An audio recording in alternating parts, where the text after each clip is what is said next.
Alright, so boom, turn me up, don't turn me down. We back at it with another video today. We got Hockey Psychology. The NHL finale is pissing people off. Last week of the NHL season is coming to an end, and it's only fitting that it gives us a chaotic finish. We saw a comeback that has never been done in NHL history. You got teams tearing each other apart to get into that game was crazy. Show my reaction on that if y'all haven't already. Playoffs, fans are hunting down players at the airport, and the fate of franchises are being decided. The script for this finish is not disappointing, so let's take a look at what really happened in Week 27 of the NHL season.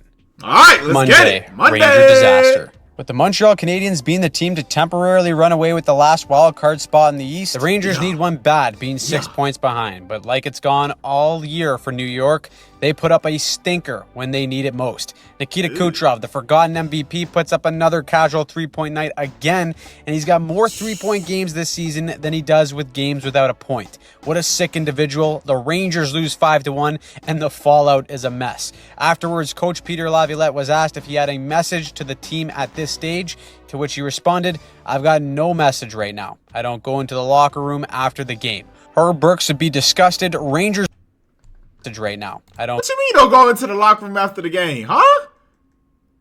Go into the locker Wait, is this like the head coach? This ain't the head coach, right? Room after the game. Herb Brooks would be disgusted. Rangers fans are livid, and the circus that is the New York Rangers season looks like it's going to end with them missing the playoffs, despite being less than a year removed from going to the conference finals. Most of the noise on Monday was out west, though. The Blues' run of never losing again has finally come to an end, and it was to the hands of the very team that they may meet in the first round in the Winnipeg Jets. The Blues' offense has been dynamite in this run, but the Jets' defense put on the clamps and win 3-1. The Oilers and Kings both lose to toilet bowl teams as they try and dial in before playing each other in round number 1. But how about Quinton Byfield with this goal? One hand and bats it down and then scoops it in like he's got a mini stick tied to work, tough. But you still lose to Seattle, so skip the post-game beers. Now, in the West, there's only one team that looks like they can pull the rug and sneak in. And right now, it looks like it's probably the Calgary Flames. Lovely time of the year to be playing the Sharks, I tell ya, and even though it wasn't pretty, they still had Dustin Wolf putting on his usual show, and the Flames pick up the 2 points to sit 5 back of Minnesota. It's a long shot, but the two go head-to-head this week on Friday, and if Calgary wins, things will get interesting. Tuesday, historic comeback. Destiny was in the air tonight for some teams, and with the East wildcard being in the shape that it's in, a Habs versus Red Wings game holds a lot of weight. Habs fans were on cloud 9 coming into this game, seeing that the highly anticipated Russian prospect Ivan Demidov signed a contract to join the team down the stretch. Wait, can you still sign like players like in the playoffs or like only like in the regular season? Could be a huge add. Because like this is actually crazy to be like I'm just seeing teams like just signing like players before the playoffs. Like that don't like happen in football, basketball, like I don't know, baseball, huh? I don't know. They make the playoffs, but it looked like the hangover hit the Habs early. Football, basketball, no. Detroit outshot them 23-4, but Sammy Montembeault, brick wall back there, baby. Then Destiny arrives. Puck takes a weird hop, wide open cage, and JT Compher misses. It actually looks like Caden Gooley gets a stick on it. Just a little dust particle on the stick to deflect it high and wide. Red Wings fans again. I don't know how you do it with this team. Playoff hopes on the if this line. Was my team, I would be punching the air right now. Destiny has spoken. Habs take the lead and don't look back. 4-1 win, and they build an 8-point cushion over the Red Wings, Rangers, and Blue Jackets. It's not official, but I think the Habs are getting into the dance, and because of that win, they actually clinched the Sens their first playoff spot since 2017. Finally, the Sens fans are right about their team taking the next step. Those sickos can shut up and enjoy the ride because you know what? They deserve it after the last 8 years of misery. Now, considering the time of year, I would usually totally ignore the toilet bowl teams, but damn it, they were undeniable on Tuesday. First, the Buffalo Sabres. Best damn lottery team in the world. Games don't matter, and everyone becomes Wayne Gretzky or Dominic Hasek. James Reimer picks up another 33-save shutout. He's been unbelievable as of late. Tage Thompson has 44 goals, scores again, and they do it against the Hurricanes of all teams. Thank God that city has Josh Allen, but it is such a shame because Buffalo has some sick pieces like they always do, but putting it together, no bueno. They just can't do it. Meanwhile, Boston is out here putting up a touch. Buffalo don't know how to tank right. It's all good, Buffalo. Y'all can learn from my San Jose Sharks. I don't know if that's a good thing or a bad thing. Down against New Jersey, and Pasta is serving his third straight 100-point season. Let me tell you, the Bruins may stink, but the season that Pastrnak is having on that team is MVP worthy. A monster season wasted in Boston. The blowouts continue too. Shout out Tristan Jarry for shutting out the Hawks 5-0. My drunk uncle could probably do the same with road hockey pads, but hey, Jarry's good performance probably avoids him getting sent to Shanghai yet again. And guess what? Yes, another Sidney Crosby goal. There was also a big talk in the Atlantic. With all the tinfoil hat conspiracies that Leaf fans were coming up with, saying that the Florida Panthers were intentionally tanking to play them in round 1, the Panthers said, sure buddy, watch us run your show for 60 minutes. They double up Toronto in shots and overwhelm them on the forecheck to snap their 5-game losing streak and make things quite tight in the Atlantic. The first round matchups there remain completely up in the air. Also, so are the Islanders' chances of making the playoffs. Sunday, they're on the wrong side of history by letting Ovi set the record against them, and today, the Preds of all teams ripped their soul from their chest. The Islanders have a 6-4 lead with just over 2 minutes left,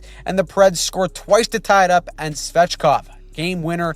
The choke may cost Lou his chance. Islanders, y'all messed up like that. 76 defensive masterclass. Now, if you want to talk choke, get ready to hear this. With Utah royally spanking the Kraken, the Canucks are in win-out mode. This one was wild. Check this out. Canucks are down 4-2. They pull the goalie, and, well, they get scored on. That's it, fellas. 5-2 game. That's the season. Pull the tendy with under a minute left. You got nothing to lose. And wait a second. Here's one. Atu Ratu makes it 5-3. Okay, maybe there's something cooking here. 30 seconds later, Suter scores. Oh my, here we go. 9 seconds, desperation galore. Suter again. Johnny on the doorstep ties the game. They score 3 goals in under a minute to force OT, and they complete the comeback with the OT. Yo, Stars, bro. I'm not even a Stars fan. I'm just pissed off, bro. Like, bro, that shit just pissed me off, bro. Winner. Oh my. What like, how did y'all let that happen? However way you look at it, that was absolutely nuts. Yeah, the camera pans to Coach Pete DeBoer, and he is livid. The Canucks become the first team in NHL history to overcome a 3-goal deficit in the final. I'm not gonna lie. I have literally been like, my bad for pausing, but like I'm literally reacting to hockey like at the right time. Like, so much history I'm seeing, bro. So much. Like, I'm seeing so much history. I gotta be good luck or something. I gotta be, bro. So much history, bro. God damn. Game and finish I reacted to so much history. It is a long shot. In a short period of time. Can you imagine if the Canucks get in? This would be the moment that changed it all. I know I'm playing with the heartstrings of Canucks fans, but come on. You gotta have some hope, or else what's the point of all this? As for Dallas, fellas, you better get on that red line and start skating until you puke your guts out. That is an unforgivable... What happened? Oh shit, refresh. What the hell? I'm like, what the hell just happened? All right, we back, y'all. My Wi-Fi literally went out. It's windy as hell outside. As Canucks fans, but come let's on. get it. You gotta have some hope, or else what's the point of all this? As for Dallas, fellas, you better get on that red line and start skating until you puke your guts out. That is an unforgivable choke that we've never seen in NHL history, and it comes to a team that they should beat 10 times out of 10. Wednesday. Yeah. Wednesday. West. Finally, the hospitalized Wild are no longer hospitalized. Joel Eriksson back in the lineup, and after 2 very long months for Minnesota, so is Kirill Kaprizov. Should be a total massacre in San Jose. Instead, it was a heart attack. Macklin Celebrini, kid sick. He gets a hat trick and 5 points in this game. At one point, the Wild had say that again? He gets a hat trick and 5 points in this game. At one point, the Wild had a 3-goal lead in the third, but the Sharks don't give up. They scored 2, and in the last minute of play, the Fresh Prince of San Jose, Will Smith, ties it up in the dying seconds. Wild fans can't believe it. They're saying to themselves, how are we fumbling this to San Jose? Not to mention their playoff lives are still very much at stake. They've been fearing that they're going to fall out of a playoff spot, and they're doing this, but that's when the hero steps up. Kirill Kaprizov back from the dead and on the board for the OT winner. Minnesota loves it. 8-7 beer league classic. Eriksson also got 4 goals in this game. No big deal as the Wild escape the choke and get 2 very much needed points. All of that and the future is still till.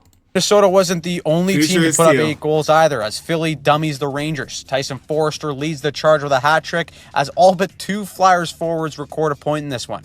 The Rangers have just completely fallen apart, and it shows. Then down in Tampa, we've got a huge divisional matchup between the Leafs and Lightning. Tampa wants that top spot, and the Leafs are looking to bounce back after getting worked by Florida. Now, before the game, Matthew Knies, the 22-year-old, called out himself and his teammates, saying that the Leafs played a little bit soft. Now, anytime you say the 4-letter word in hockey, especially about your teammates, you better back it up, and did he ever deliver? Hat trick on the night, including the game winner. You can tell he was buzzing by going between the legs on this 2-on-1 prior to the goal. Yeah, it's probably not the best play, but who cares? They won, and it takes balls. Gotta love it. Don't enjoy it too much, though, Leaf fans, because there's probably an offer sheet coming his way very soon. However, you can enjoy the 3-point division lead for now. Then we had the return of the Alberta Messiah. Connor McDavid is back, and we also I think the last game we played is the Oilers too for the regular season too. That's crazy. The old Jordan Binnington. He jumps Corey Perry like he owes him money, and we got some tilts with everyone jumping in. That's what I like to see. Bring me the hate. Let's go. McDavid, though, he's still working his magic. 3 assists in his return, including this one with just 19 seconds left as the Oilers go Connor to Connor, McDavid to Brown for his second of the night. St. Louis loses their second in a row, and who knows? Maybe they never win again. Just kidding. But moving on to the Flames, who are in pure desperation. They are the only team left with a chance to sneak into the West wildcard spot. 2 points would be a non-negotiable against Anaheim, but something's in the water tonight. 3-1 lead late in the third for Calgary, and they blow it. Cutter Gauthier, do we know him from a hole in the wall yet? You bet your ass Calgary does. He scores 2 and the OT winner to put a dagger in the playoff hopes of Calgary to end Wednesday. Thursday. So that's it for them? Appreciation. All right, Thursday. Back from double fisting beers after becoming the all-time goal-scoring king, always in Washington to celebrate him making history. But this game also has some heat to it. Why? Well, because the last time Carolina and Washington met, Jalen Chatfield gave an all-time Russian leg sweep to Connor McMichael during a tilt. No penalty, no suspension. Coach Rod Brind'Amour went to bat for the guy in Carolina, but the Caps were not happy with that kind of play, and they knew there needed to be an answer. So, Brandon Duhaime goes right at him and says, "We're doing this." The two stand on business. You got to give a couple stick taps to Chatfield for answering the bell and not backing down. We got to respect that here. Now, the Caps want to get back into the win column, and look at Ovi, just out here decking guys like he's in his early 20s. The Russian machine never breaks, and the Caps take the revenge game in a shootout. Moving on, we got to talk about the Rangers again. After getting walked the other night, they take it all out on the Islanders. Both New York teams have been embarrassed this season, but here's a new one. Islanders are going to pull Holberg for rookie goalie Tristan Lennox after goal number 6. Then the Rangers get goal number 7, and Lou and Patty Waugh say, "Yeah, I've seen enough. You're finished," and they send Holberg back to the crease. The rookie finishes the night with a 15 goals against average, and they lose 9-2. And honestly, at this rate, I wouldn't be surprised if Patty Waugh says screw it and goes in net himself for next game. Thursday also saw a lot of dumpster diving. Boston continues their all-time every single New York team is like horrible. Like, y'all got 2 teams in basketball, 2 teams in the NHL, 2 teams for football, and all of them is ass as shit. Like, god damn. Letting Chicago score 4 goals. New York can't have anything. Impressive. Nashville does the opposite by beating Utah, while Vegas and LA beat their toilet bowl counterparts. Also, a very rare April loss was given to Buffalo at the hands of Columbus. However, the tough news is for Vancouver fans. Despite their once-in-a-lifetime comeback earlier this week against Dallas, the very next day, they were mathematically eliminated. So, I apologize for the jinx there, but Vancouver ultimately takes a gigantic step back, missing the playoffs this season. It also looks like Brock Besser is going to walk the free agency, and there's some rumors swirling around Coach Rick Tocchet. Either way, change is coming. Now, the real kick in the nuts is that they actually played one hell of a game against the Avs, holding McKinnon off the stat sheet and winning 4-1. Too bad it just didn't matter. Maybe they should bring back JT Miller next season. Also, just kidding. That's really the worst when you win and it doesn't matter. You fighting to go into the playoffs, Canucks. You win.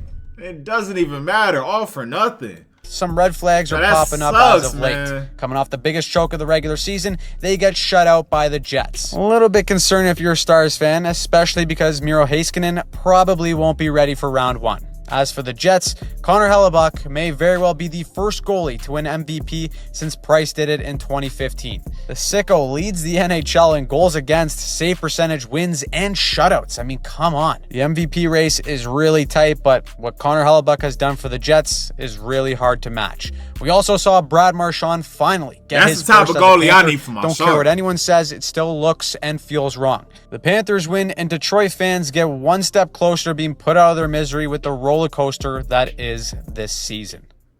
Friday. The end is near. We're getting down to the wire here. We almost have everything finalized for who's making the playoffs, so with the Habs and Sens going mano a mano, a Montreal win clinches a playoff spot and sets things in stone. However, the Sens come out swinging. The Pinto Parlay must have had an anytime goal scorer within the first minute because he scores 28 seconds in, and this had a playoff feel all the way through. You had your scrums breaking out, Gallagher's trying to throw around Timmy Stu, and then Pizzetta and Hodgson drop the gloves and square up for a good one. Playoffs in both of these barns would be insane, but the Sens just take care of business and they hold Montreal to 4 shots in the third period and spoil their chance to clinch a playoff spot. Now, there's no need for Habs fans to panic just yet. They still have a 6-point lead for that last spot. Plus, they have Ivan Demidov coming. Habs fans were literally camping at the arrival section in Pearson to get a glimpse of him. No pressure or anything, kid, but you're stepping into the show when the lights are the brightest. Meanwhile, somehow, some way, the Detroit Red Wings stay alive in the playoff race. A loss in any fashion or a Montreal win eliminates them, but no. They didn't hear no bell. Marco Kasper, the friendly ghost, double dips with the OT winner and keeps the Yzer plan alive. You poor Red Wings fans, I promise you, it's almost over. The Devils, on the other hand, they're just counting down the seconds for the season to be over because they have known that they're going to be playing the Hurricanes in round 1 for a good portion of the last month. So, Crosby and Malkin get in the DeLorean, dial back the clock, and both score to beat the Devils. New Jersey's been painfully mid down the Oh, yeah, I forgot about New Jersey, too. It's not, I mean, New Jersey, New York, yeah, New Jersey, New York's like, they basically like together, I guess you could say that. I don't know. They close, but New Jersey, okay, New Jersey in the playoffs. I got something, I guess. Stretch here. I know they're missing Jack Hughes, but that first round matchup going against the Hurricanes, though? Out west, there's still some uncertainty to deal with. The Oilers can clinch a playoff spot with a win, so hell of a time to play San Jose, eh? Connor McDavid has a 4-point night. The guy's got 7 points in 2 games between injuries and 4 nations. This was an off year statistically for McDavid, but if he's healthy in the playoffs, everyone better strap in. Finally, the season was on the line for the Calgary Flames going up against the Minnesota Wild. If you win, you fight another day, but if you lose, get ready to book those tee times in Cabo. Now, like they have all year long, the Flames are dogs, man. They ain't pretty or fancy, but they work their bag off. They score 4 unanswered goals to set the tone. Things get a little hairy at the end, but they hold on and keep the dream alive. Minnesota isn't escaping the mild or mid allegations with their play, and now Calgary sits just 3 points back with a game in hand. Both St. Louis and Minnesota are looking over their shoulder, and even though the chances are still slim, for now, Calgary lives to fight another day. Saturday. Judgment Day. Today is the last chance for a lot of teams. One of them are the Columbus Blue Jackets. A must-win game against the Caps, great news. Ovi gets the day off for a little R&R. But the rest of the Caps, well, they still looked hungover. Jackets, 3 goals out of the gate and a little FU in the process. Watch Adam Fantilli here absolutely blow up Ryan Leonard. Welcome to the NHL.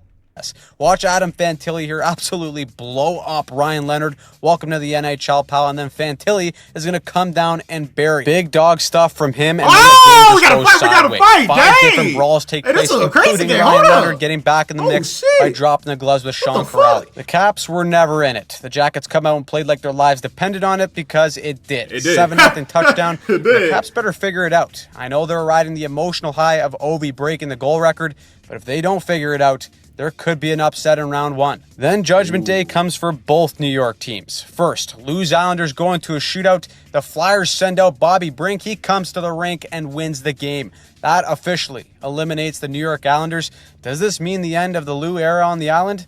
Who knows, but I know it's time to book those tee times, Lou. Will it be the same fate for the Rangers? Well, season on the line, Rangers got to win out, and how fitting of them to lay one last egg for this mess of a season. 3-0 Carolina right out of the gate. They let them put up 7. Artemi Panarin is disgusted. Rangers fans are sick to their stomach because they are officially eliminated. They are only the 4th team in NHL history to win the... Rangers and Islanders eliminated the same day on a Saturday is crazy work.